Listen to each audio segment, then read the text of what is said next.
A man earns a salary of $36,000 per month. He spends 1/8 of it on rent, 1/4 of the remainder on school fees and saves the rest. A. How much is spent on rent? B. How much is spent on school fees? C. How much does he save?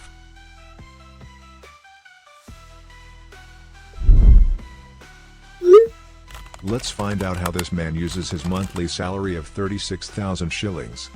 He spends 1/8 of it on rent. To get that, multiply the salary by 1/8.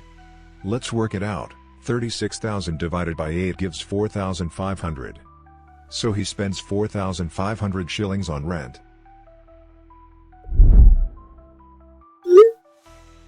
Next, we find how much money remains after paying rent.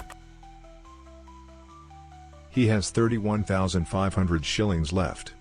Now, he uses 1/4 of that remainder on school fees. Multiply 31,500 by 1/4. That means he pays 7,875 shillings for school fees. To find how much he saves, subtract both expenses, rent and school fees, from the total salary. He saves 23,625 shillings.